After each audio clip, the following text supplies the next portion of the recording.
चला चला.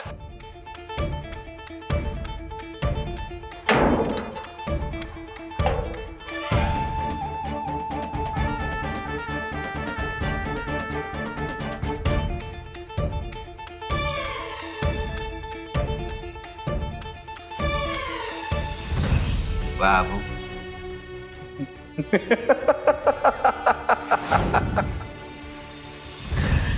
ताई साहेब ताई साहेब ताई साहेब ताई साहेब ताई साहेब एजाला माझं नाव सांगणार तुम्ही? एजाची भीती घालताय मला. सांगा, जे सांगायचं आहे ते सांगा.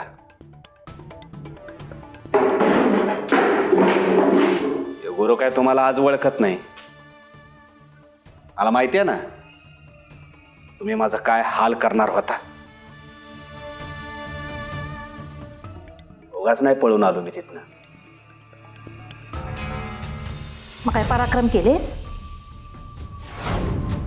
आजवर जेव्हा जेव्हा मी बाबूचं नाव घेतलंय तेव्हा अर्धा निम्मा झालायस, आणि आज बाबूचं नाव घेतेय तर त्याला हलक्यात घेतोयस. एवढी हिंमत झाली तुझी? ओ ताई साहेब, गुरु आहे मी, गुरु. जिथं लात मारीन तिथनं आपलं साम्राज्य सुरू. तुमच्या त्या तिच्यासारखं माई साहेबाच्या जीवावर नाही उडत. जे काय करतो ते स्वतःच्या जीवावर करतो. आणि आता इथनं पुढे मी कुणाच्या बाला नसतो घाबरत. आणि आता माझ्या डोक्यावर एका मोठ्या गॉडफादरचा हात आहे. हो, कोण हाय? कोण तुझा हा गॉडफादर? मला पण कळू दे.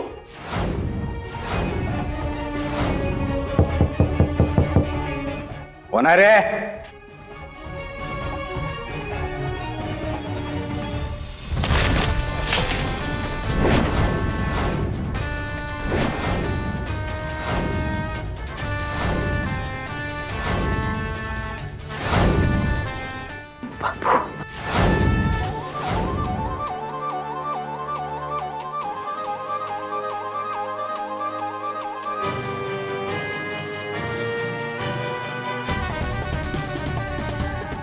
हरामखोर गुरु.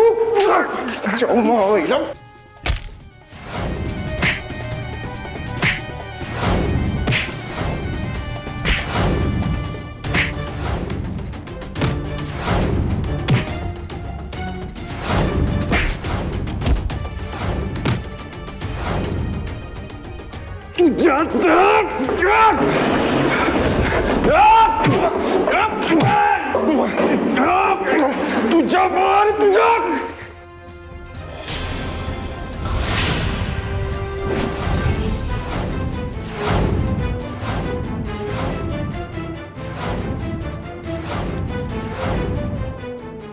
काकी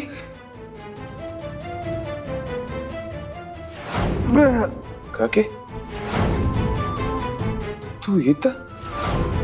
बाबू बाबू, बर झालं तू इथं आलास.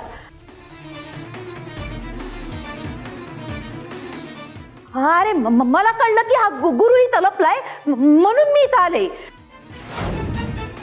काकी, तुम्हाला कसं कळलं की गुरु इथे रहमतच्या गॅरेज जवळ आहे ते? मला मला मला त्या मीनाताईंनी सांगितलं. बाबू, त्या नाही का आपल्याकडे कामाला होत्या, तू लहान होताच बघ, तेव्हा होत्या त्या मीनाताई. त्यांनी नोकरी कधीच सोडली, पण त्या प्रामाणिक होत्या ना. मी वरच्यावर मदत करते त्यांना. त्या राहतात इथं मागच्या गल्लीत. त्यांनी मला सांगितलं की तेजा दादांचा मित्र गुरु इथं आहे, म्हणून मी इथं आले. मी या गुरुला याला मी तेच सांगत होते, जाऊन जरा तेजाला दे, त्याची माफी माग, सगळं सांगून मोकळा हो. पण हा